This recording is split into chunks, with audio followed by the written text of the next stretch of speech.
8:00 pa lang ng umaga pero mainit na. Isang supot na garapa, plastik na palangga ng butas, sirang laruan, at bote ng shampoo at tubig pa lang ang laman ng kariton ni Diyosa. Maraming nag-ipon ng mga bote ng shampoo, lata ng gatas, soft drinks, at kung ano-ano pa na maaaring ipagbili pero madalas ay nakakalimutan o tinatamad lang ang mga ito na ibenta ang mga iyon kaya hindi pinapansin ang pagsigaw niya. Pero inuulit-ulit niya ang pagsigaw kaya napipilitan ang mga ito na lumabas at ipagbili ang mga iyon sa kanya. Inihinto ni Diyosa sa tapat ng Tucci's Hair Salon ang bagong pinturang kariton niya. Proyekto raw ng isang konsehal sa lugar nila na papinturahan ng berde ang lahat ng kariton doon. Kung bakit ay hindi niya alam. Ang alam niya, hilig pagdiskitahan ng mga politiko ang mga kariton. Laging maraming bote ng alak sa parlor ni Tucci. Kaha-kaha kung bumili ng beer ang mga nakatira doon pero hindi na ibinabalik sa tindahan. Sumigaw siya ng malakas. Boti!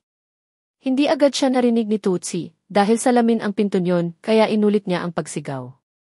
Boti! Bumibili ng bote at sirang gamit. Kumatok siya sa pinto ng parlor. Pinagbuksan siya ni Tucci. Dilat na dilat at mapula ang mga mata nito. Walang dudang adik. Kabisado na niya ang hilatsa ng adik dahil sa pusher na anak ni Aling Delia. Dahil dilat na dilat si Tucci, ibig sabihin ay bagong karga ito. Kapag bagong karga ang isang adik, mabait at masaya ito. Ganoon ang nakikita niya kay Tucci. Diyosa, ikaw palyan, malambing na sabi nito. Baka may basyong bote at lumang dyaryo na kayo. Sumilit si Diyosa sa loob ng parlor. Maraming lalaking nakatira sa itaas niyon. Dati ay nagpalaba rin sa kanya ang mga ito. Pero ngayon ay umiiwas na siyang ipaglaba ang mga ito dahil pulos maong na pantalon, malaking t-shirt, tokong, at kung ano-anong tapalodo ang pinalalabhan ng mga ito sa kanya. Tinanaw ni Diyosa ang escaparate kung saan nakapatong ang telepono. Gaya ng sinabi sa kanya ni Bisoy, ang may-ari ng junk shop na pinagdadalhan niya sa mga nakolekta niya, kapag may telepono, may directory. Iyon kasing directory nito sa junk shop ay luma at punit-punit na kaya hindi na nito ipinahiram. Ilay, naku, marami. Kunin mo ron sa likod, sabi ni Tutsi at inalok siya ng kinakain nito. Kain ka ng suman, easy. Salamat na lang. Papasok ko, ha? Sure. Pwede ba akong makahiram ng directory? Sino ang hahanapin mo? Ang nawawala mong mga magulang. Enchanted Dreams, sagot niya. Alam mo ba yon, Toots? Wiz. Ano ba yon? Opisina. Saan? Ewan ko. Marami raw branch yon. Namataan ni Diyosa ang ilang basyo ng grande sa ibabaw ng lababo at 2 case ng beer sa ilalim. Dadalhin ko na lahat to. Tumango si Tucci. Aanhin ko piyan? Binuhat niya ang isang case ng beer at dinala iyon sa pinto. Hindi muna niya iyon inilagay sa kariton. Minsan kasi ay ninanakaw iyon ng mga kapwa niya magbobote. Bumalik siya sa lababo. Nakaupo na si Tucci sa upuang bilog na katabi ng eskaparete. Ano uli ang pangalan? Enchantment, Enchanted Dreams. I see. Binuklat ni Tutsi ang directory. Ipaglaba mo naman ako bukas, please. Sage. Napilitan si Diyosa na pumayag dahil tinulungan siya nito. Enchanted Dreams. Hayon, biglang bulalas ni Tucci. Tumigil siya sa pagkuha sa ibang bote at tiningnan ito. Nakita mo? Tumango ito. Gaga ka, Diyosa. Sino nang hinahanap mo rito?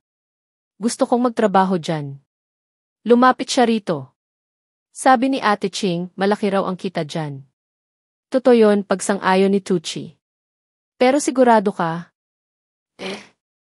Hindi raw kailangang nakatapos ng pag-aaral para magtrabaho dyan. Humalakhak si Tucci. Ang ibig kong sabihin, sure kang tatanggapin ka rito. Papasa ka kaya? Hinawakan nito ang baba niya at ipinaling ang mukha niya sa kaliwa at sa kanan. Pinatingala at pinayuko rin siya bago ito muling tumawa. Parang aliw na aliw. Sure ka talaga? Tumango si Diyosa. Paano ba mag-apply ron? Kailangan ay naka-makeup ka, sexy ang damit mo, at naka-high heels. May damit ka ba? Ganito lang. T-shirt na may mukha ng politiko sa harapan at pinutol na maong pants ang suot niya. Sinelas na goma ang sapin niya sa mga paa. Pinasadahan ni Tucci ng tingin ang kabuuan niya. Sus! Patay pa ang mga kuko mo. Patingin niya ng mga kamay mo.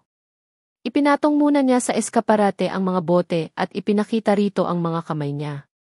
Ang itim ng mga kuko mo. Naliligo ka ba? Naman. Nakikiligo ako kina Aling Delia.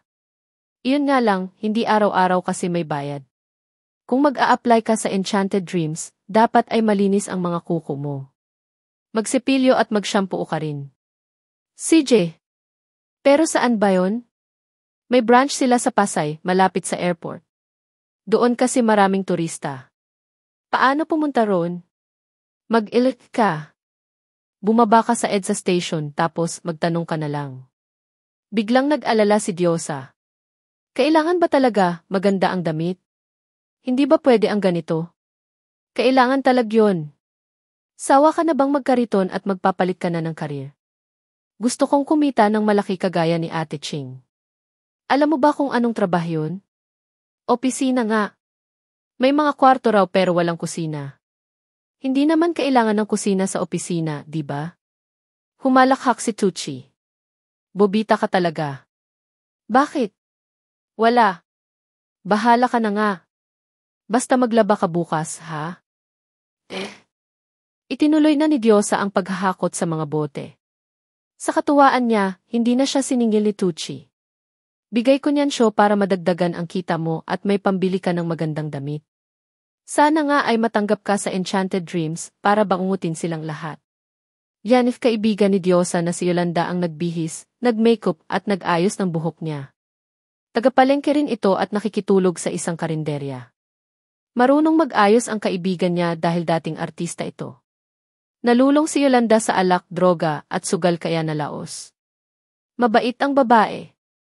Sa katunayan ay bigay nito sa kanya ang two-piece sleeveless apple green dress at sapatos na suot niya.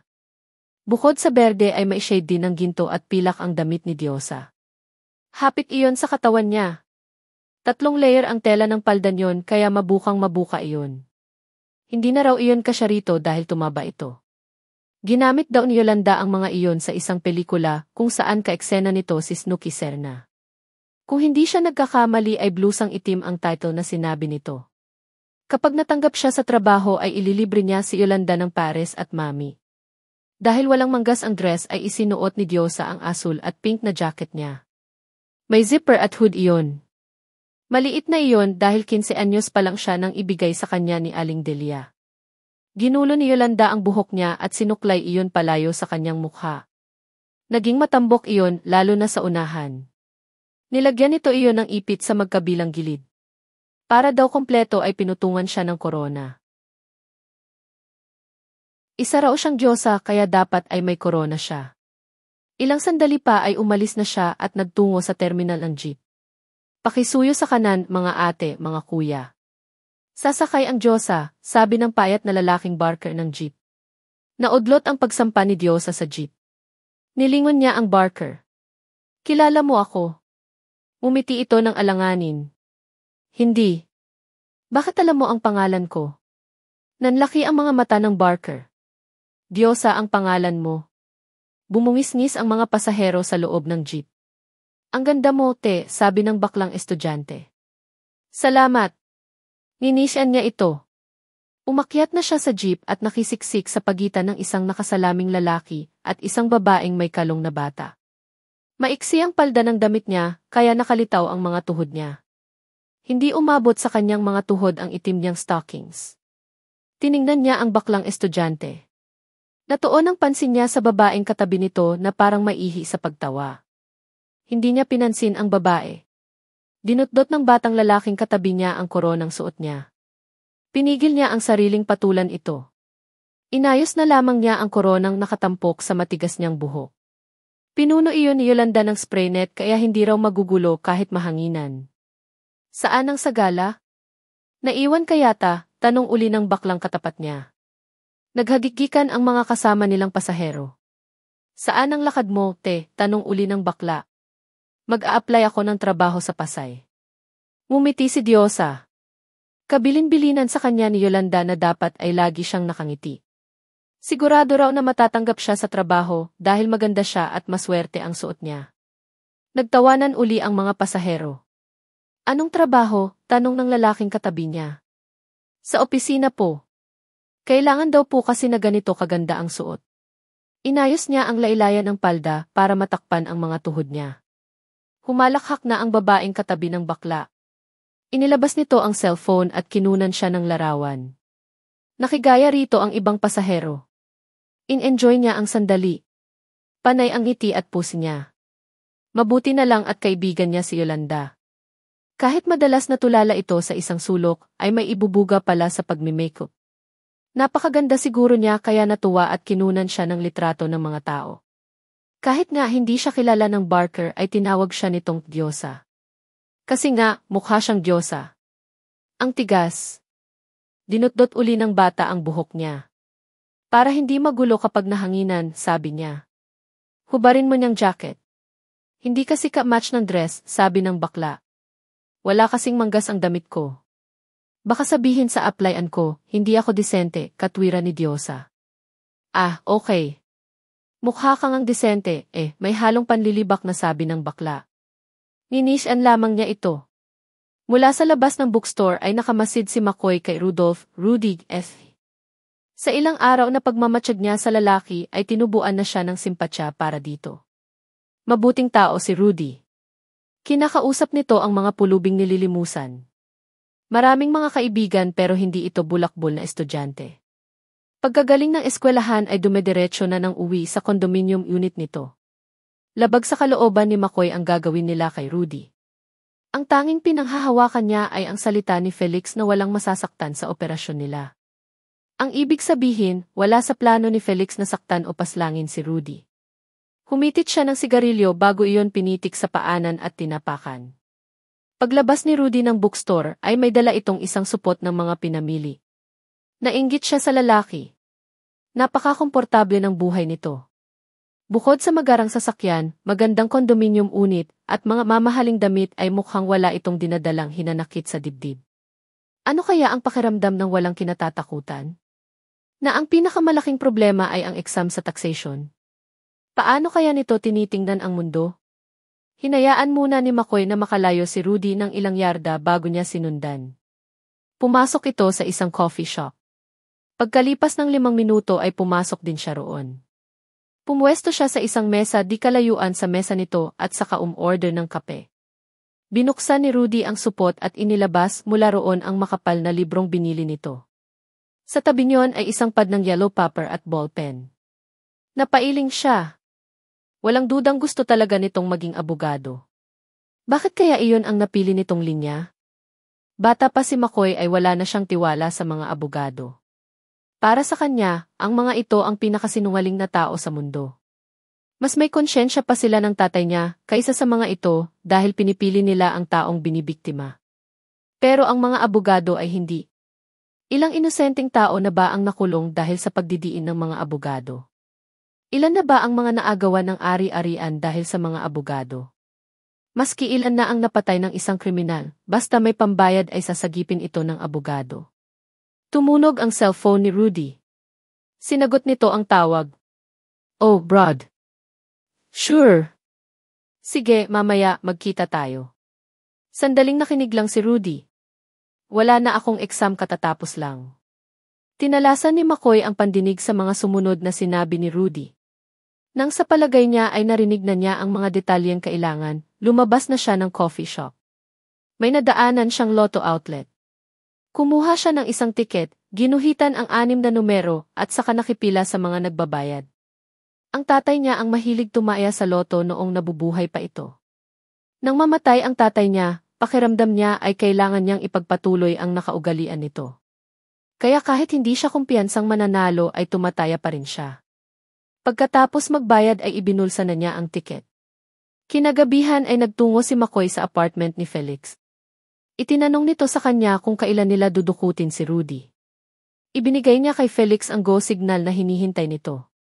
Bukas ng gabi, sabi niya. Tumango ito pero halatang kinakabahan.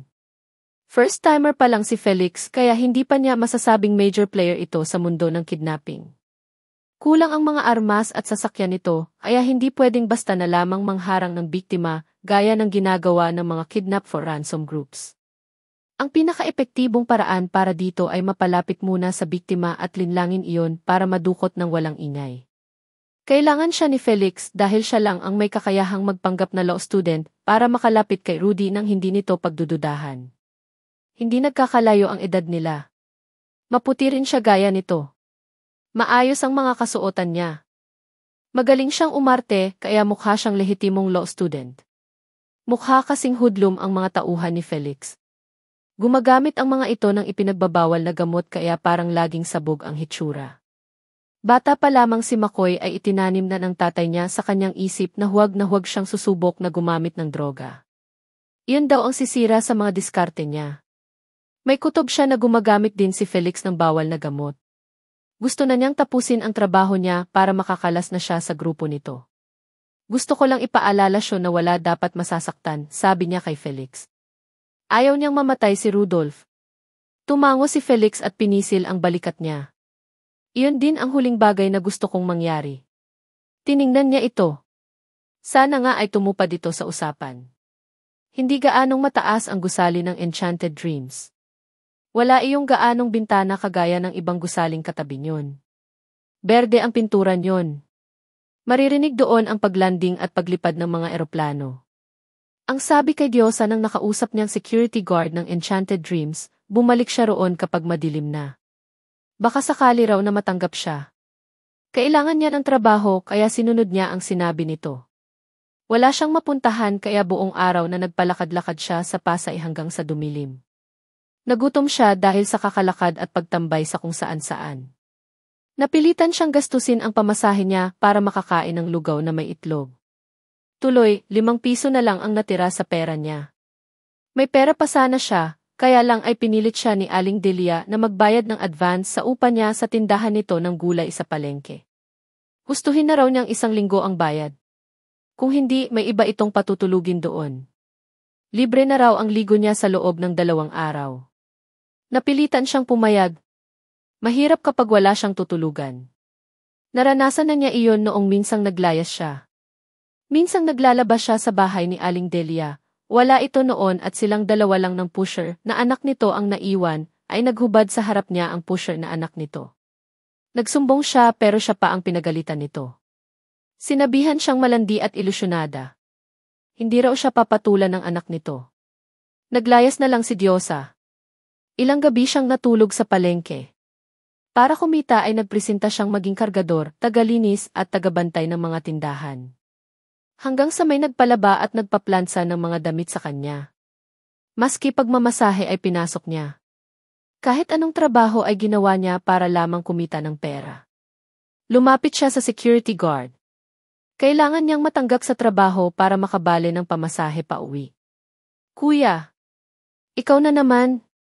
Ang kulit mo rin, no? Sabi niyo kasi bumalik ako kapag madilim na. Madilim na po. Parang nawalan ito ng pasensya. Ineng, ang ibig kong sabihin, sige na po, papasukin niyo na ako. Gusto ko po talagang mag-apply rito. May kakilala po akong nagtatrabaho rito, si Ate Ching. Hindi ko yun kilala. Hindi totoong pangalan ang ginagamit ng mga babae rito. Pumayag ka na, kuya. Kakausapin ko lang ang manager. Maawa ka na. Kailangan ko lang talaga ng trabaho. Ineng, alam mo ba kung ano ang papasukin mo rito? Sa tingin ko ay napakabata mo pa para sa ganitong trabaho. 23 na ho ako. Kaya ko na ho ang trabaho rito. Sanay po akong magtrabaho ng kahit ano. Tinitigan siya ng gwardiya. Sige, papapasukin kita. May makikita kang salaming pinto sa kaliwa. Kumatok ka roon, hanapin mo si Ernie. Sabihin mong aplikante ka. Kapag hindi ka niya tinanggap, sa tingin ko'y mas mabuti iyon para sa iyo. Salamat po. Nilampasan na niya ang gwardiya. Pumasok siya sa building at hinanap ang pinto sa kaliwa. Pulos mga silid niya ang opisina ni Ate Ching. May mga numero sa bawat pinto ng silid at maliit na mga bintana na natatabingan ng kortina sa loob. Sa kanan ay may isa pang daanan. Doon siya unang lumapit kaninang umaga pero pinapunta siya sa daan sa gilid. Doon daw ang mga aplikante.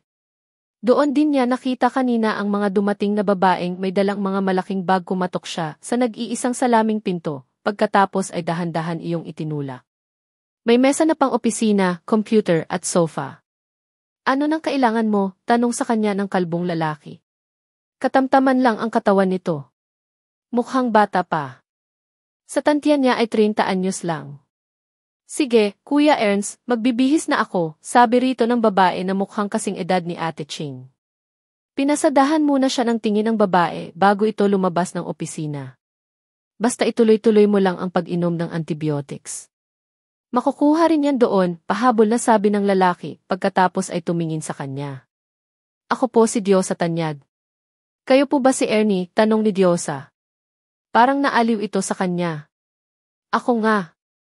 May kailangan ka? Baka naliligaw ka? Sa Mayo pa ang Santa Cruzan. Gusto ko po sanang mag-apply rito. Ha? Anong trabaho? Iyon pong kagaya ng trabaho ni Ate Ching. Ching!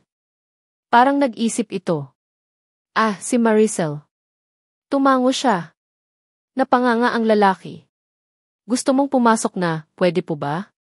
Kailangan ko po kasi. Hindi po ako maselan sa trabaho.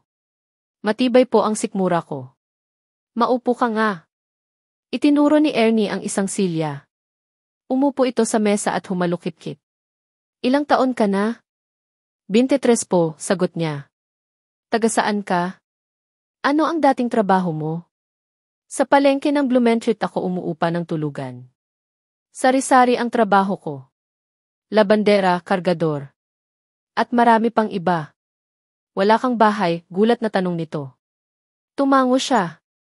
Kawawa ka naman. Pero hindi ako sigurado kung ubra ka rito. Nagka-boyfriend ka na ba? Ho? Napangiti siya. Hindi pa, virgin ka?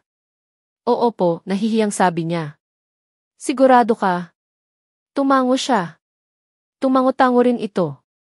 Iyon lang ang lamang mo sa iba pero isang beses ka lang magiging virgin.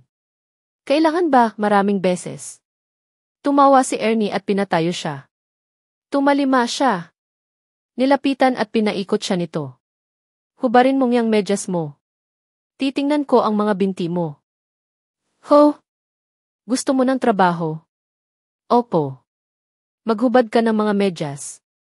Tumalima uli siya. Tiningnan ni Ernie ang mga binti niya na parang bumibili lang ito ng liempo. Makinis kung tutuusin.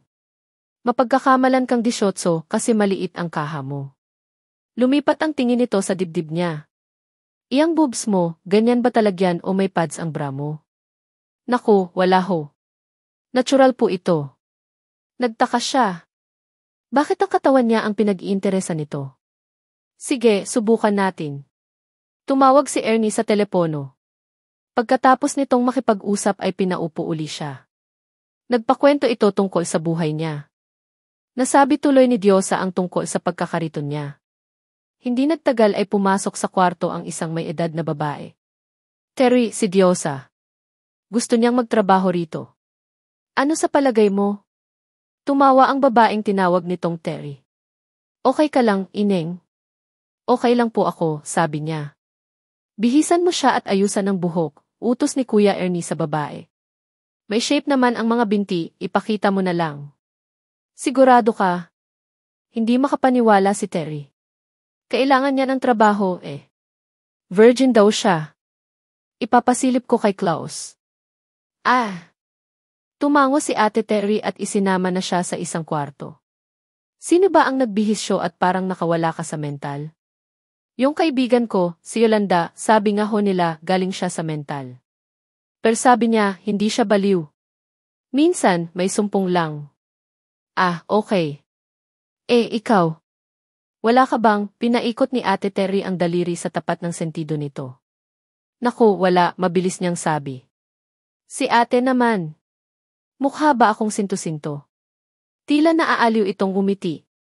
Pinahubad ni Ate Terry kay Diyosa ang dress at sapatos niya at ipinasuot sa kanya ang isang itim na damit na makati ang tela.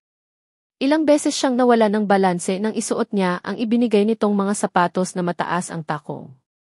Masyado raw makapal ang makeup niya, kaya binura nito iyon at nilagyan siya ng panibagong makeup.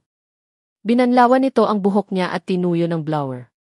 Pagkatapos ay ipinusod nito iyon ng maluwag. Sa tingin niya ay magulo pa rin iyon, lalo na't kulot. Pero okay lang daw iyon. Mas maganda at mas bagay raw iyon sa kanya. Tanggap na po ako, tanong niya. Titingnan pa natin kung magugustuhan ka ni Klaus. Sino piyon? Kliyente siya na German. Marami siyang pera kaya magpa-cute ka sa kanya ng husto. Isinama siya ni Ate Terry sa isang silid na malamig at may kama.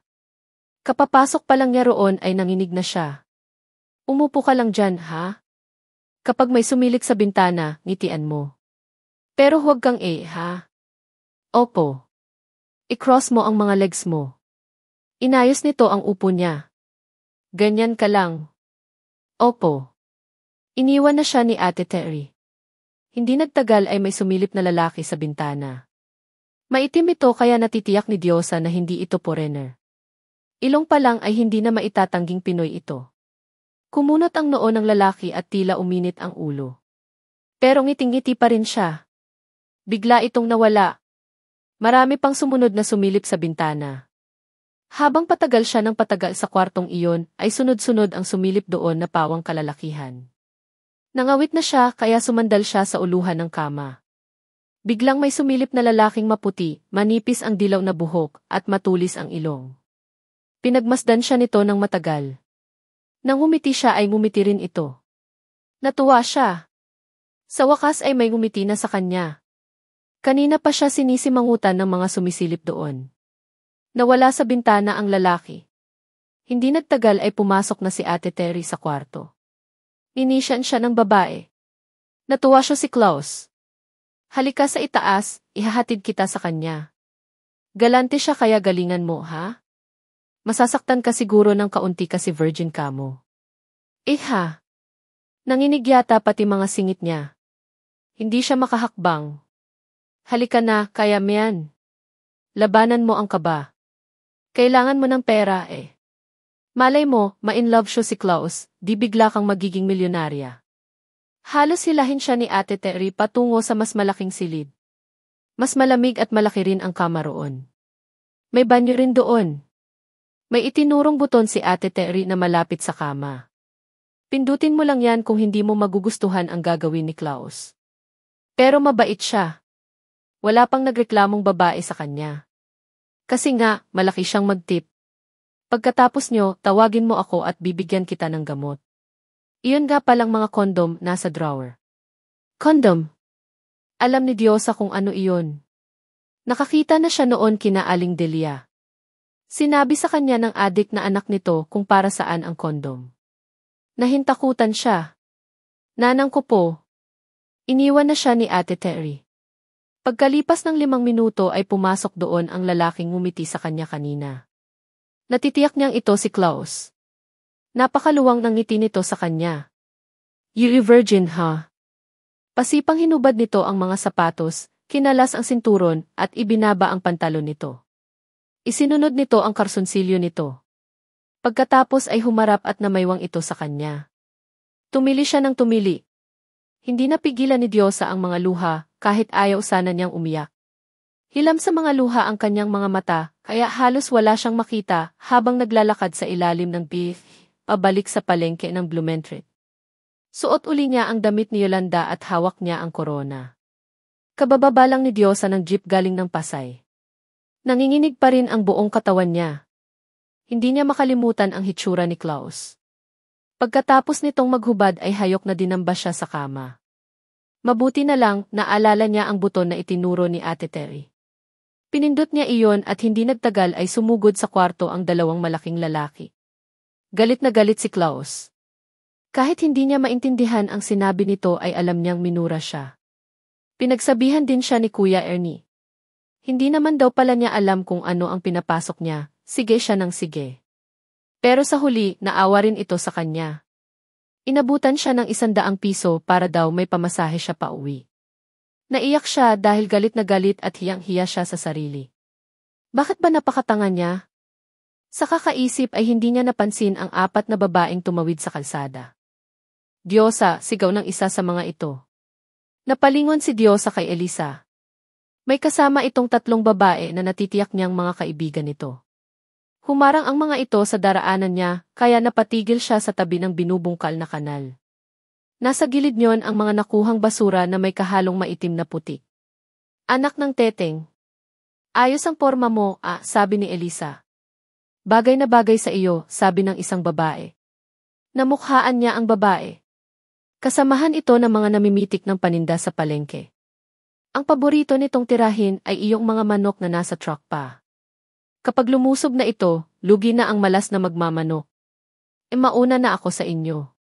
Humakbang si Diyosa pero hindi tuminag si Elisa sa kinatatayuan nito. Iiwan mo na kami? Pasampal muna. Pagkasabi niyon ay walang babalang sinampal siya ni Elisa. Hindi pa siya nakakabawi sa pagkagulat ay may tumulak na sa kanya. Napasubsob siya sa tambak ng basura na galing sa nililinis na kanal. Galing sina Makoy at Samboy sa rekto. Doon siya sinundo ni Samboy gamit ang kotse nito. Pagliko nila sa kanto pabalik sa retiro ay may inginuso ito. Trouble, pair. Tiningnan ni Makoy ang 5 babaeng itinuro nito. Dahil traffic ng mga sandaling iyon ay nakita niya ng itulak ng babaeng parang maton sa mga basura at putik ang babaeng nakasuot ng kakaibang bestida. Oh, tangina mo. Sige pa, sabi ni Samboy sabay halakhak. Sinaway niya ito. Huwag namang ganyan, pare. Kawayong babae. Pinagtutulong-tulungan na nga, baka tuluyan pa siya. Itigil mo muna, pakialam natin sa kanila. Sige pa, isubsob mo pa. Itigil mo na, per, utos ni Makoy. Naawa siya sa babaeng nakasubsob sa putik habang sinasabunutan at tinatapakan sa likod. Tutulungan ko siya. Baka hindi na siya makahinga. Napilitang ihinto ni Samboy ang kotse. Dali-daling bumaba roon si Makoy at sinigawan ang mga babae. Tama niyan. Mga tanod kami. Mga lintik kayo, kababae ninyong tao, nag-aaway kayo sa kalye. Biglang nagpulasan ang 4 na babae. Naiwan ang babaeng pinagtulungang saktan. Hirap na hirap itong tumayo. Mistulang naligo sa putik. Kahit siguro araw ay hindi niya makikita ang mukha nito. Parang naging maskara nito ang putik na nakakulapol sa mukha nito. Okay ka lang, tanong niya. At tubiling lumapit dito dahil ayaw niyang maputikan. Sa halip na sumagot ay pumalahaw ang babae. Napaupo uli ito sa putik. Pinagsusuntok nito ang mga hita at hinila ang damit nito na balot na rin ng dumi. Mga walang hiya sila. Wala akong ginawa sa kanila. Gusto ko lang namang kumita. Kasalanan ko ba kung hindi sila malinis maglaba? Mga hayop silang lahat. Ayoko na. Ayoko na ng buhay ko. Gusto ko nang mamatay. Sinabunutan nito ang sarili. Bakit nabuhay po? Sawang-sawa na ako. Lagi na lang nila akong inaapi. Wala ba akong karapatang mabuhay sa mundo? Napakamot si Makoy sa ulo. Awang-awa siya sa babae. Miss, tahan na. Wala na sila. Saan ka ba umuuwi? May pamasahe ka ba? Dumukot siya sa bulsa ng pantalon niya. May nadukot siyang 50 pesos. Sumama roon iyong tiket ng loto na binili niya habang hinihintay kanina si Samboy. Shunto. Iniabot niya rito ang pera at tiket. Huminto ang babae sa pagpalahaw. Kapag Kwan ay humahagulhol uli. Ayoko na, pagod na ako. Ang hirap-hirap mabuhay, alam mo ba yon? Tinitigan siya ng babae. Bigla itong natigilan at napaawang ang mga labi, pagkatapos ay pinahid ang putik at luha sa mga mata pero lalong naputikan iyon dahil madumi rin ang kamay nito. To, pamasahe mo. At saka tiket ng loto. Malay mo, tumama ka. Yayaman ka na. Teka. Dinukot ni Makoy ang panyo sa kabilang bulsa ng pantalon niya. Balutin natin para hindi maputikan. Ingatan niyan, ha? Tila wala pa rin ito sa sarili ng kunin ang mga iniabot niya. Makoy, tara na, tawag sa kanya ni Samboy. Bumusina pa ito ng sunod-sunod. Emma, sige, mauna na ako. Umuwi ka na, ha? Huwag ka nang umiyak. Pagkasabi niyon ay bumalik na si Makoy sa sasakyan. Pagsakay niya roon ay agad iyong pinaharurot ni Samboy. Sa side mirror na lamang niya nakita na nakatayo ang babae. Nakasunod ang tingin nito sa kotse nila. Base sa buka ng bibig ng babae ay parang isinisigaw nito ang pangalan niya. Inisip tuloy niya kung kakilala niya ito. Guni-guni lang niya iyon. Imposibleng kakilala niya ang babae. Malayo na ang kotse ay nakatayo pa rin sa kalsada si Diyosa. Imposibleng si McCoy at iyong lalaking tumulong sa kanya ay iisa. Marahil ay kapangalan lang ni McCoy ang lalaking iyon. Pero pamilyar sa kanya ang mga mata at ngiti ng lalaki. Si McCoy lang ang kilala niya na may ganoong ngiti. Gumapang ang kilabot sa katawan niya. Baka si McCoy nga ang lalaki. Baka bumaba ito sandali sa lupa para iligtas siya mula sa pang-aapi ni na Elisa. Napaiyak uli siya, pero sa pagkakataong iyon ay dahil na sa kasiyahan. Salamat talaga, McCoy. Napadaan si Diyosa sa Lotto Outlet. Mahaba ang pila ng mga taong tumataya roon. Narinig niya sa isang lalaki na nineti 8 million pesos daw ang premyo. Hindi na siya nagtaka kung nasakop na ng mga tao, pati ang bangketa para lamang makataya. Bahagya lamang rumehistro sa isip niya ang tumataginting na halagang iyon. Wala siyang pakialam sa halagang hindi abot ng kaisipan niya. Bagkus ay nakatuon ang isip niya sa 250 na ibabayad sa kanya ni Tucci. Kailangan niya iyon. Pagdating niya sa parlor ay parang wala roon si Tucci. Sa halip ay si Malu ang nadatnan niya. Si Malu ang lesbian na nagtatatoo sa parlor. "Oh, Diyosa, kumusta ang lakad mo kahapon?" "Natanggap ka?" tanong ni Malu, seryoso ang anyo at tono. Parang hindi nang aasar kahit alam niyang iyon ang ginagawa nito. Ipinanganak yata ito na iisa ang emosyon ng mukha.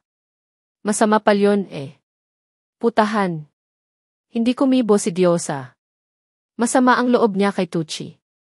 Hindi man lang kasi nito sinabi sa kanya na pugad ng mga babaeng mababa ang lipad ang pupuntahan niya. Pero doon man nagtatrabaho si Ate Ching ay naiintindihan niya ito. Kung pagbebenta ng aliwrin ang trabaho niya, hindi rin niya iyon tahasang ipagsasabi o ipagkakalat. Isa pa ay hindi nito alam na binalak niyang mag-apply sa pinagtatrabahuhan nito. Hindi ka tinanggap, sabi ni Malu. Hindi niya alam kung tanong o pahayag iyon. Tinanggap pagtatama niya. Ha!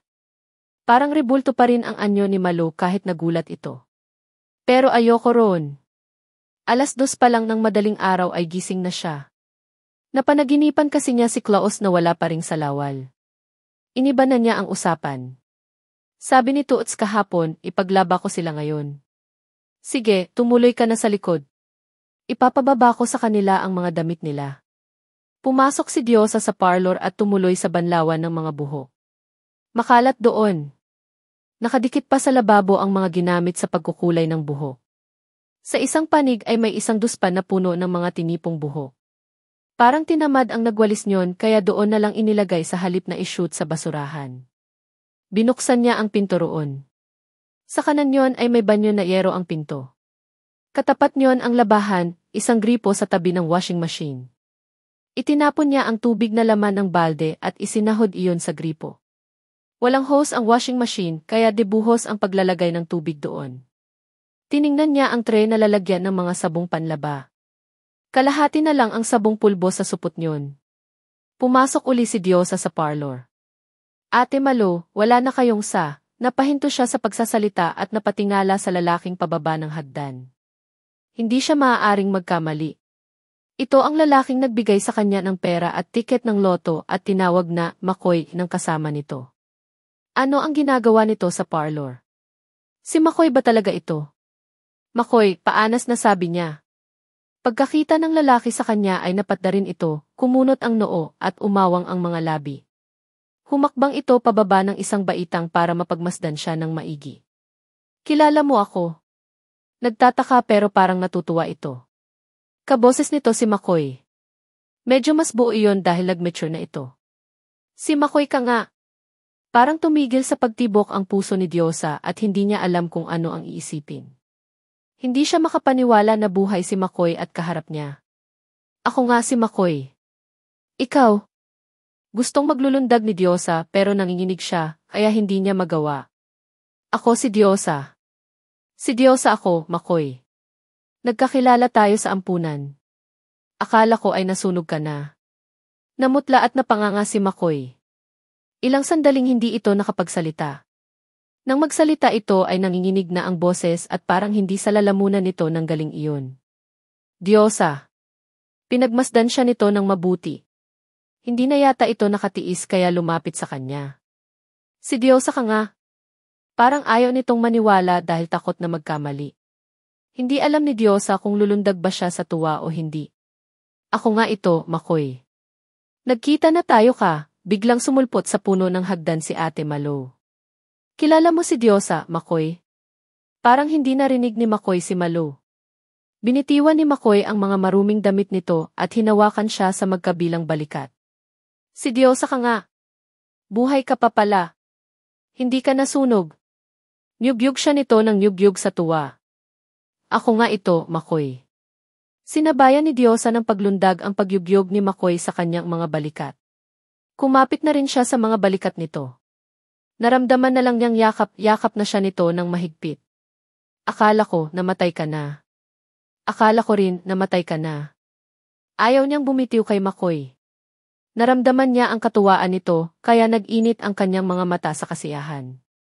Akala ko ay wala ka na pero akalain mong magkikita pa pala tayo. Saan ka ngayon? Putol nito sa pagsasalita niya. Nahimigan niya ang excitement sa boses nito. Bahagya siyang inilayo at pinagmasdan. Diyan sa palengke ng Blumentritt. Dito ka nakatira? Pinahid niya ang mga luha. Hindi.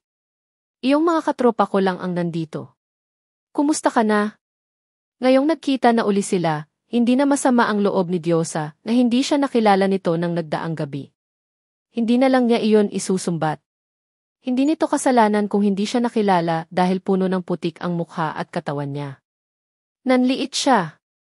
Mukhang asensado na si Makoy.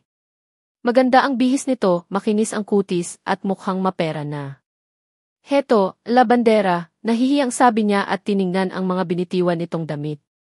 Sumabad si Ate Malo, parang hindi gusto na magkakilala sila ni Makoy.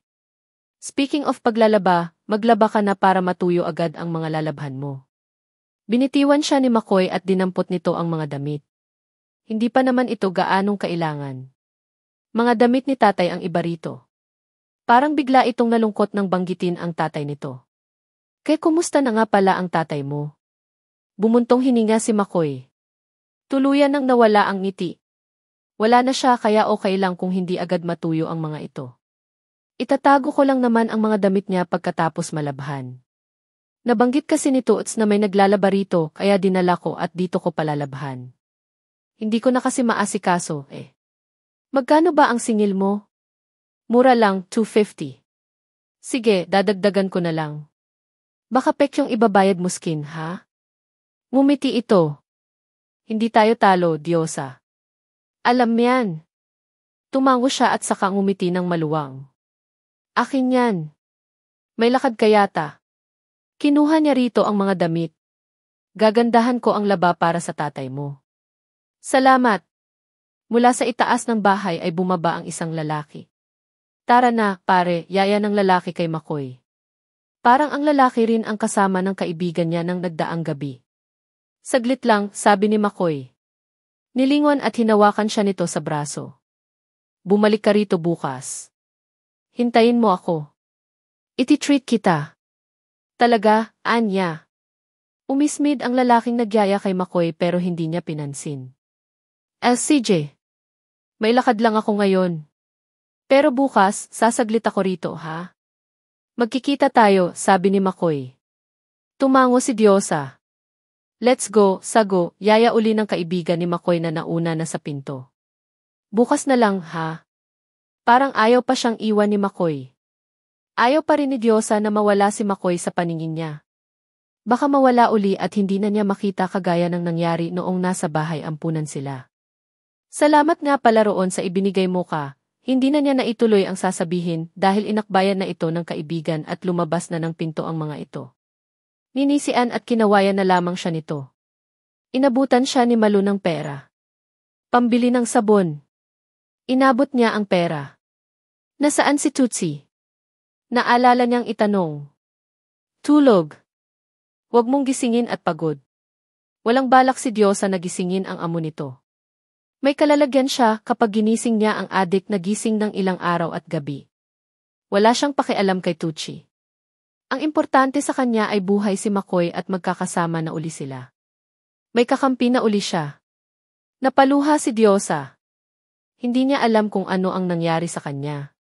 Bumilis ang tibok ng puso niya. Parang gusto niyang tumakbo, lumundag at sumigaw. Hindi pa rin makapaniwala si McCoy na buhay si Diyosa. Payat pa rin ito pero hindi na bungi. Mahaba na ang mistula pa ring alambreng buhok nito. Nalungkot siya sa nakitang hitsura ng kaibigan. Walang dudang hindi naging maganda ang buhay nito. Gusto niyang malaman kung ano ang mga nangyari sa kaibigan. Pagkatapos ng trabaho niya ay hahanapin niya ito. Kung bakit gusto niyang gawin iyon ay hindi niya alam. Siguro ay dahil naaliw siya sa kainosentihan nito noon kaya natatak ito sa isip at alaala niya. Hindi nga ba't nangako siya rito noon na magiging magkaibigan sila habang buhay? Paano mo nakilala si Diyosa? Tanong ni Samboy. Hindi niya ito sinagot. Matagal na ba siyang naglalaba sa parlor? Minsan lang siya naglaba, hindi na umulit. Nagkakariton siya. Kariton? Tumango si Samboy. Natutulog lang daw siya sa palengke. Para siyang may sayad kung minsan. Walang sayad si Diyosa, pare. Inosente lang siya, pagtatanggol ni McCoy sa kanyang kaibigan. Pinagtakhan niya ang sarili kung bakit kahit lumipas na ang maraming taon ay ayaw pa rin niyang inaapi si Diyosa. Sa totoo lang, isa sa mga dahilan kung bakit tinulungan niya iyong babae nang nagdaang gabi ay dahil naalala niya si Diyosa kapag pinagtutulungan ito noon ng mga bata sa bahay ampunan. I'm sorry, may kahalong sarkasmong wika ni Samboy. Pinalampas na lang niya iyon.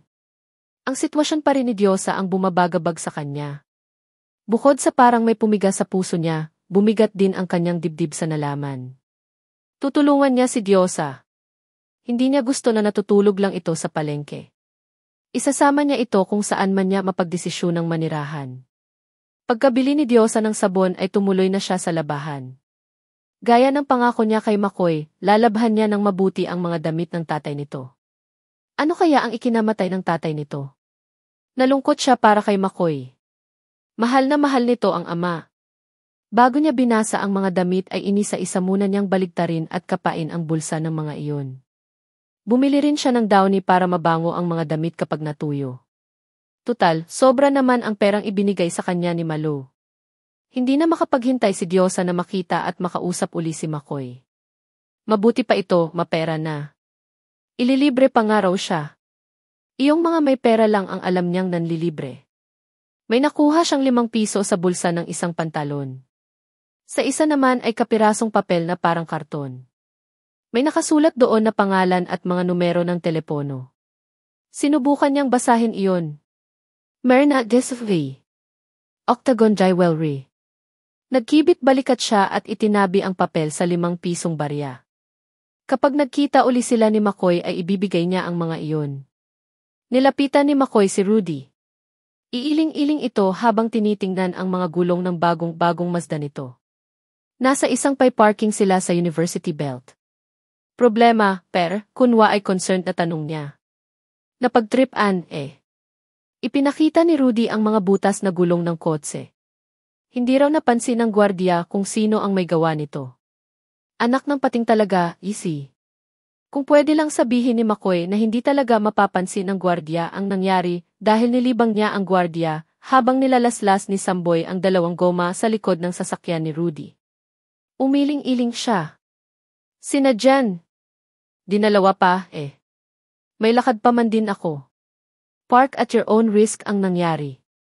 Napatingin si Rudy sa t-shirt niya na may logo ng kurso nito sa universidad. Napapalibutan iyon ng mga salitang Latin. Bedan ka rin? Tumango si McCoy. Doon ka rin, di ba? Pamilyar ka nga sa akin kaya lumapit ako. Maki, pakilala niya. Rudy. Nagkamay sila. Anong year ka na? Ngumiti siya. First year. Ang hirap pala ng law, parang hindi ko kakayanin. Graduating ka na, di ba? Broad mo si Paul. Kaibigan ng sister niyong girlfriend ko. Tumango si Rudy. May usapan nga kaming magkikita ngayon. Ang kaso, wala akong sasakyan. Isa lang ang reserba ko. Iwan ko na lang kaya muna rito at maghanap muna ako ng pampalit. Saan ba ang lakad mo? Pamakati ako, baka pwede kitang isabay. Parang natuwa si Rudy. Doon din sana ako pupunta. Okay lang ba talagang makisabay? Babalikan ko na lang to. Walang problema, pare. Kunin mo muna ang lahat ng gamit sa loob at baka manakaw pa ang mayon. Kausapin na lang natin ang gwardiya na bantayan na niyang mabuti ang kotse mo. Kung hindi ay matatanggal siya sa trabaho. Dapat kasi may camera na sa mga parking areas. Iisa pa man din ang security guard dito. Kinuha ni Rudy sa loob ng sasakyan ang cellphone, laptop at backpack nito. Nilapitan muna ni McCoy ang security guard. Kakamot-kamot ito habang sinisermunan niya. Hindi nagtagal ay lulan na sila ni Rudy ng box-type Corolla na ipinagagamit sa kanya. Tiwalang-tiwala si Rudy sa kanya. Wala siyang nakikitang anumang bahid ng pagdududa sa mukha nito. Ilang linggo niyang tinugay-gayan si Rudy para masigurong walang magiging aberya kapag dinukot niya ito. Walang girlfriend ang lalaki na biglang susulpot. May sinusunod itong routine. Hindi ito impulsive. Dispus, predictable ang galaw nito. Nakabuti sa kanya na nalaman agad niya ang mga iyon. Nang mga sandaling iyon ay walang lugar sa puso ni McCoy ang konsyensya. Mayaman ang pamilya ni Rudy. Kayang-kaya ng mga ito na maglabas ng 20 milyong piso na hihingi nilang ransom para sa kaligtasan ni Rudy. May pamilya ito na nagmamahal at hindi magpapabaya rito. Kung kinakailangan ni McCoy na ilagay sa panganib ang buhay nito para mabuhay siya ay gagawin niya. Wala na siyang pamilya. Kayang-kaya siyang iligpit si Felix kapag hindi niya ginawa ang ipinagagawa nito. Maswerte pa siya kung may makakakita sa bangkay niya. Ano ang last name mo, pare? Tanong ni Rudy. Paras, sagot niya. Kunwari ay may kinapa siya sa likod ng upuan nito. Hindi nito alam na kinuha niya ang baril na isinuksok niya roon. Bigla niyang pinukpok ng handle ng baril ang likod ng ulo nito. Noong nabubuhay ang tatay niya ay minsan na nitong nasabi sa kanya na kapag dao sa likod ng ulo, pinalo ang isang tao, mawawalan agad ng malay. Dahil iyon ang unang beses na namukpok si McCoy ng baril sa ulo, ay nilakasan niya ang pagpalo. Natakot siyang hindi iyon umepekto kay Rudy pero natakot din siyang matuluyan ito. Malapit na siyang magpanik. Nais ko mawala ng malakas na sigaw mula sa kanyang bibig. Kinapa niya ang ulo nito. Hindi iyon dumugo. Maingat niyang iniangat ang mukha nito at pinakiramdaman kung humihinga pa ito. Nakahinga siya ng maluwag ng matiyak na buhay pa ito. Pasensya na, pare. Kailangan lang. Ikinabit niya ang seatbelt nito. Tumatahip ang dibdib niya at nanginginig ang kanyang buong katawan. Inihinto ni Diyosa ang kariton niya sa harap ng parlor ni Tucci. Gising na ito pero halatang windang pa rin. Si Ate Malo, tanong niya. Nakikipagpumpiyang. Gusto mong abalahin, masungit na tanong ni Tucci. Hindi naman. Ano lang kasi, sabi ni McCoy, hintayin ko siya rito ngayon. Pwede ba? Nanggilala si Tucci. Parang nawala ang natitirang antok sa katawan nito. Kilala mo si McCoy? Close kayo. Tumango si Diyosa. Dati ko pa siyang kaibigan. Anong oras kaya siya pupunta rito? Hindi ko alam. Bumalik ka na lang. Sige na, umalis ka muna, pagtataboy nito sa kanya. Kikailan babalik si McCoy? Aba, malay ko nga. Ang kulit mo, ha? Tinalikuran na siya ni Tucci. Napilitan siyang umalis. Babalik na lang siya mamayang hapon. Baka sakaling may karga na uli si Tutsi at mabait na uli sa kanya. Mas mapapakiusapan na niya ito na payagan siyang hintayin si McCoy sa parlor nito. Gayunman ay mabigat pa rin ang loob niya nang bumalik sa kariton. Bot ay di matamlay na sigaw niya. Isang lalaking may hawak na dyaryo ang sadyang lumapit sa kariton niya. Sa iyon yan, walang kwenta. Pagalit na itinapon nito sa kariton niya ang dyaryo. Kasama niyon ang isang tiket ng loto. Tiningnan niya ang dyaryo. Bago to, Sa iyo na nga. Yung tiket niyo ho. Lalong siya niyan. May nanalo na Itinuro ng lalaki ang headline sa dyaryo. Kung sino man ang nanalo ng 98 million yan, tangina niya. Alam mo ba kung gaano karaming peryon? Umiling si Diyosa. Hindi natin malalaman dahil wala naman tayo noon, ay halong sarkasmo na sabi ng lalaki. Tumawid na ito sa kalsada. Kinahapunan, nang ipagbili niya kay Bisoy ang mga nakolekta niyang bote, diaryo, at mga plastik na bote ay ang nanalo rin sa loto ang pinag-uusapan nito at ng kausap. Saan man siya pumunta ng araw na iyon ay pulos loto ang paksa ng mga tao. Kung akyon, hindi ko ipagsasabi, sabi ni Bisoy habang binabayaran siya. Hindi rin ako sisigaw dahil baka may makarinig, lusubin pa ako sa bahay at patayin. Nako, baka atakihin ka sa puso, anang kausap nito. Tangina, kung nagkataon, ang sarap ng buhay ko. Kung ako ang nanalo, lalayas na ako ng Pilipinas. Hindi ka samyan. Pinigil niya si Bisoy nang damputin nito ang dyaryo na nasa pinakaibabaw ng patas niyon. Iyon ang ibinigay sa kanya ng lalaki kanina. Bago piyan. Tumataya ka ba sa loto, Diyosa? Hindi po, sagot niya. Pero may tiket siya ng loto, iyong ibinigay sa kanya ni Makoy. Tinimbang ni Bisoy ang mga lumang dyaryo. May daya ang timbangan nito. Alam ni Diyosa na ginugulangan siya nito pero wala siyang magawa. Tiningnan niya si Bisoy nang masama nang abutan siya ng 7 piso. Dapat ay 10 piso ang ibinayad nito. Sa ibang pagkakataon ay aangal siya at mapipilitan itong gawing 8 piso ang bayad sa kanya. Pero dahil gusto na niyang bumalik sa palengke at magbasa ng dyaryo ay nagpaalam na lang siya rito. Dinala ni Makoy si Rudy sa isang bungalo na nasa gitna ng maluwang pero ginugubat ng bakuran. Hindi pa tapos gawin ang bungalo kaya wala pa iyong pintura at kisam. Mga plywood lang ang nakatakip sa ibang mga bintana. Inupahan iyon ni Felix sa katiwala niyon na isang matandang lasenggo. Basta may hawak na bote ng gin ang katiwala ay wala na itong pakialam sa mundo. Hindi makatingin si Makoy kay Rudy nang painumin niya ito ng tubig.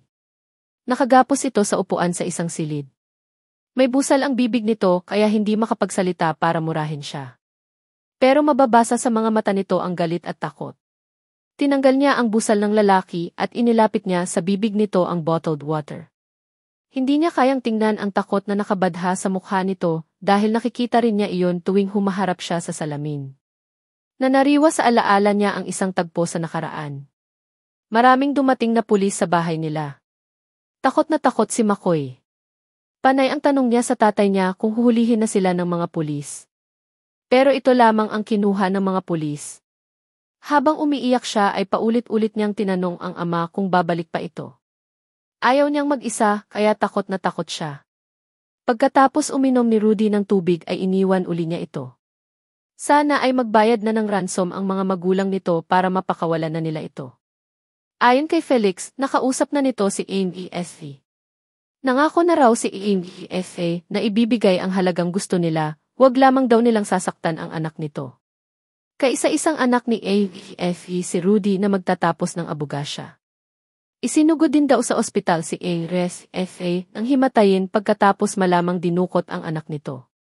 Sana ay matapos nito, dasal niya. Naalala ni Makoy si Diyosa. Nangako siya rito na babalik siya sa parlor at ililibre ito. Pero siya ang pinagbantay ni Felix kay Rudy. Baka isipin ni Diyosa na Indyanero siya. Babawi na lang siya rito sa ibang pagkakataon. Maupo na sana siya sa papagsasala nang humahangos na pumasok sa pinto si Felix at ang iba pang tauhan nito. Hawak na nito ang baril. May parating na mga pulis. Putang ina. Tila takot na takot at litong-lito si Felix. Tiyak na si Tanda ang nagsumbong, sabi ni Samboy na ang tinutukoy ay ang matandang caretaker ng bungalo. Iligpit niyo ang putang inang yon. Iligpit niyo silang lahat. Pinuntahan ni Felix si Rudy. Sinundan at pinigilan niya si Felix sa nais gawin. Huwag kang makialam. Kung mamamatay ako, uunahin ko ang insikto. Dinaluhong niya si Felix. Mas bata at mas malakas siya kaysa rito kaya hindi ito nakawala sa kanya. Pilit niyang inaagaw ang baril nito. Pero nangako kang hindi natin siya sasaktan.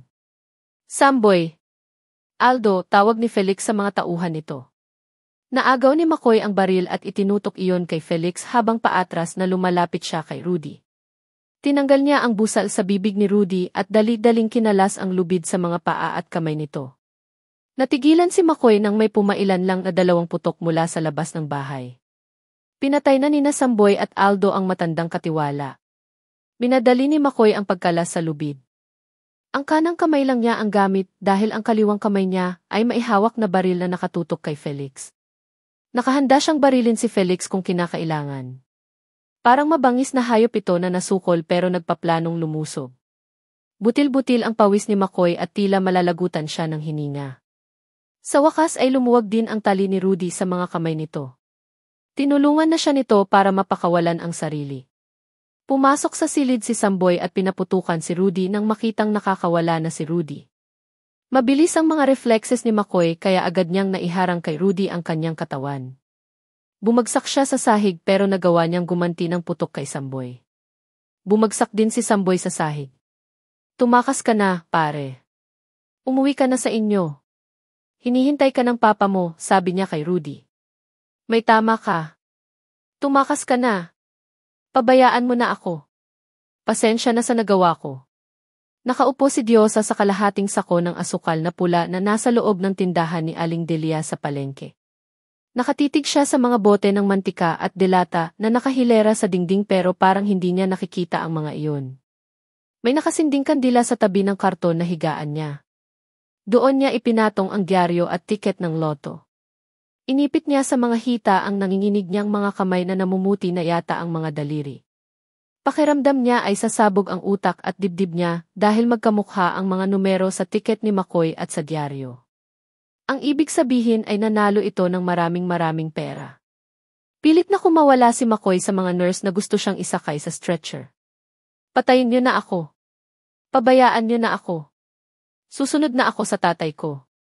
Hindi siya pinansin ng mga ito. Hindi ba siya naintindihan? Masamang tao siya kaya bakit pa siya bubuhayin? Naihiga pa rin siya ng mga nurse sa stretcher. Sinabihan siya ng isang humahawak sa kanya na huwag malikot para hindi siya maubusan ng dugo. Pero iyon ang gusto niyang mangyari dahil iyon din ang naramdaman ng tatay niya noong pinagbabaril ito ng mga pumatay rito. Gusto niyang maramdaman ang lahat ng sakit na naramdaman ng itay niya. Pagkatapos niyon ay alam niyang wala na siyang mararamdamang takot at pupunta na siya sa isang magandang lugar, sa lugar ng mga engkantada ayon kay Diyosa. Diyosa, sambit ni McCoy. Patawarin sana siya ni Diyosa dahil hindi na niya ito mababalikan. Hindi na sila magkakakwentuhan. Hindi na niya ito maililibre gaya ng pangako niya. Hindi na niya ito matutulungan para mayahon sa hirap. Naubos na ang kandila pero nananatili pa ring nakaupo at nakatitig sa kawalan si Diyosa. Panaginip ba ang lahat? Nag-umpisa na uli ang buhay sa palengke. Narinig na niya ang pamilyar na boses ng mga kargador at mga ngalakal pero hindi pa rin niya magawang tumayo. Hindi na yata siya makakakilos. Pumasok na ang liwanag sa mga siwang ng tindahan. Umaga na pala. Maya-maya lang ay darating na si Aling Delia. Bubulyawan siya nito kapag nakitang nagtirik siya ng kandila sa sahig. Mahigpit nitong ipinagbabawal iyon dahil baka raw masunog ang tindahan nito. Isa-isang naisip niya ang mga pagmamalupit nito sa kanya. Magtiis ka sa dilim. Anak ka naman ng lagim, sabi ni Aling Delia. Ngaling-ngaling sabihin niyang ito at ang pusher na anak ang kampo ng lagim. Bakit bawas na naman ang pansit canton dito? Ninakaw mo na naman, no? Ililistak yun. Ilan ang kinain mo, ha? Napailing-iling si Diyosa. Kaya pumayag si Aling Delia na matulog siya sa tindahan nito ay para na rin magsilbing bantay roon dahil talamak ang nakawan sa palengke. Nang magtagal-tagal ay hininga na rin siya nito ng upa roon. Sino ang o-order ng kape? Boses iyon ni Yolanda. Nagpapa-order ito ng kape, salabat, mami at lugaw sa mga tindero at tindera sa palengke. Dahil sa boses nito kaya parang nagising siya. Huminga siya ng malalim. May naramdaman siya sa kinaupuan. Iniangat niya ang puwit at hinawakan iyon. Basa ang pantalon niya. Nang kapain niya ang sako ng asukal ay basa rin iyon. Dahil yata sa sobrang tensyon niya ay naihi siya. Napangiwi si Diyosa. Tiyak na lagot siya kay Aling Delia. Padakmang kinuha niya ang dyaryo at tiket ng loto. Inipit niya sa kanyang bra ang tiket at binilot naman niya ang dyaryo. Sa kanya binuksan ang pinto at lumabas doon. Diyosa, gusto mo ng kape? Tanong sa kanya ni Yolanda. Hindi siya sumagot. Kumaripas na siya ng takbo. Muntik pa niyang mabunggo ang kargador na si Tino. Nilagpasan niya ito. Hoy, Diyosa! Umihi ka ba sa salawal? Tanong ni Tino. Kinalampag ni Diyosa ang pinto ng apartment ni Ate Ching. Para mo ng awa, Ate Ching. Papasukin mo ako. Bumukas ang pinto at lumabas ito. Nakasuot lang si Ate Ching ng manipis na t-shirt, kaya kita niya ang panty nito. Agad siyang pinapasok. Napaano ka ba, Diyosa? May sumalbahe ba siya? Ching. Umiiyak pa rin siya. Tumahan ka na. Nasa loob ka na ng bahay ko. Isinara ni Ate Ching ang pinto. Ano ba yon? Ang aga-aga, awa ka ng awarian. Katutulog ko lang, alam mo ba yon? Kinuha nito ang isang kaha ng Philip sa mesita at nagsindi ng isang stick. Anyon? Ginahasa ka ba? Ginolpi, ate. Ibinigay niya rito ang dyaryo pagkatapos ay dinukot sa kanyang bra ang tiket ng loto. Sa pagpapanik niya ay hindi agad niya nadukot iyon. Nalukot ang mga gilid niyon. Nanginginig ang boses at kamay niya nang iabot dito ang tiket. Tingnan mo, te. Parang awa mo na, tingnan mo. Ipinatong ni Ate Ching sa ashtray ang yosi. Nanalo ka sa loto, natatawang tanong nito, umupo sa sofa, at inilatag sa kandungan ang dyaryo. Isa-isang binasa nito ang numero doon. Nasa pangatlong numero na ito nang matigilan. Inulit sa umpisa ang pagbabasa. Natigilan uli ito at tuluyan ng natulala. Niyugyog ni Diyosa ang mga balikat nito. Ching. Gising. Inabot nito ang kaha ng Philip, kumuha ng isang stick ng sigarilyo, at sinindihan iyon. May sindi pa itong isa, ate. Parang nanumbalik na ang diwa niya at ito naman ang nawala sa sarili. Humitit si Ate Ching at binasa uli ang mga numero. Pagkatapos ay tumili ito ng tumili. Ate Ching, utang na loob, huwag kang maingay, saway ni Diyosa nang maalala ang sinabi ni Bisoy. Hindi raw dapat sumigaw ang taong nanalo sa loto dahil baka lusubin ang taong bayan at patayin. Ching. Nang hindi pa rin ito nagpaawat ay dinaganan niya ito at tinakpan ng kamay ang bibig nito. Kinakabahan at nasasabik na sinalubong ni Diyosa si Ate Ching. Ano nang balita? Tanong niya. Wala akong nakausap doon, Diyosa. Sarado na ang parlor na sinasabi mo. Ha? Baka nagkamali ka ng pinuntahang parlor. Paano yan magiging sarado? Diba, Tuchi's Hair Salon ang sinabi mo? Tumango siya. Nagtanong pa ako para sigurado. Pati ang mga kapitbahay nila ay nagtataka kung bakit paggising nila kanina ay sarado niyong parlor. Hindi nila alam kung nasaan si Tuchi. Si Malu naman, hindi pa raw nagagawi roon. Hindi naman pala siya roon natutulog. Pinuntahan ko rin yung may-ari ng apartment. Hindi niya alam na wala na siyang tenants. May utang pa raw sa kanya si Tuchi na 2 buwang upa. Nanlulumong umupo si Diyosa sa sofa. Paan yan, ate? Nasaan si Makoy? Saan ko siya hahanapin? Kailangan mo nang magdesisyon, Diyosa. Nasa iyo ang nanalong tiket. Kailangan mo nang i-claim yung premyo dahil baka ma-forfeit yun. Paano kung hindi mo mahanap si Makoy? Sayang ang pagkakataon. Sa pamamagitan ng perang yon ay makakapagbagong buhay ka. Hindi ka na magkakariton at hindi ka na matutulog sa karton. Napatitig siya kay Ate Ching. Gaano karami bang peryon, ate? Marami. Hanggang sa pagtanda mo, hindi ka na maghihirap. Bakit hindi mo na lang isiping sadyang para sa iyo ang swerteng yan? Sa palagay ko, hindi na naaalala ni Makoy na ibinigay niya siya ang tiket ng loto. Siguradong siya man ay hindi gaanong nag-i-expect na mananalo nang tumaya siya sa loto. Nagbaka sakali lang siguro siya o kaya nahikayat dahil lahat ng tao ay tumataya. Ganon din ako minsan. Tumataya ako pero nakakalimutan ko nang tingnan kung tumam yung tiket ko. At saka ibinigay ni Kamo siya ng kusang loob yung tiket. Kay Makoy pa rin yon, giit ni Diyosa. Pero hindi natin alam kung nasaan si Makoy. Alangan namang manawagan tayo. Baka malaman pa ng lahat na nanalo ka sa loto. Pero kapag nasa iyo na ang pera, pwede kang umupa ng detective na maghahanap kay Makoy. Kumunot ang noo niya. Detective. Babayaran mo siya at siya na ang maghahanap kay Makoy. Umupo si Ate Ching sa kanyang tabi at hinawakan ang 2 kamay niya. Ang sabi mo, magkaibigan kayo ni Makoy. Kung talagang mabait siya, maiintindihan niyang kailangan mong i-claim yung premyo. Mas magagalit siguro siya kung lumipas ang mga buwan at nawala ng bisa ang tiket. Hindi ko pa rin alam ang gagawin ko, Ate Ching. Saan ako pupunta? Saan ko kukunin yung pera? Wala akong alam. Kaya nga tutulungan kita. Maraming taong lalapit at mag-aalok ng tulong sa iyo.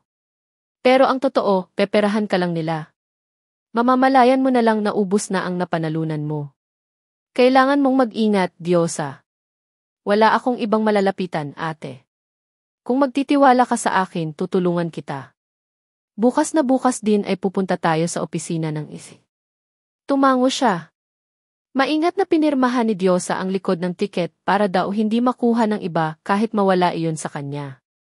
Iyon ang ipinayo kay Ate Ching ang nakausap nito sa tanggapan ng ISIS. Nang tumawag si Ate Ching doon para alamin kung paano ay claim ang napanalunan niya. Pagkatapos ay lumabas sila ng bahay ni Ate Ching at nag-abang ng taxi. Parang namataan niya si Yolanda nang pasakay na sila sa humintong taxi. Pero hindi na niya ito pinansin. Sinabi ni Ate Ching sa driver kung saan sila ihahatid. Bakit kayo pupunta roon? Nanalo ba kayo sa loto? Usisa ng driver. Sana nga ho. Pero hihingi lang ho kami ng tulong para sa sakitin kong kaibigan, sabi ni Ate Ching. Sa sinabi ni Ate Ching ay napaubo si Diyosa para sakyan ang drama nito. Natahimik na sila.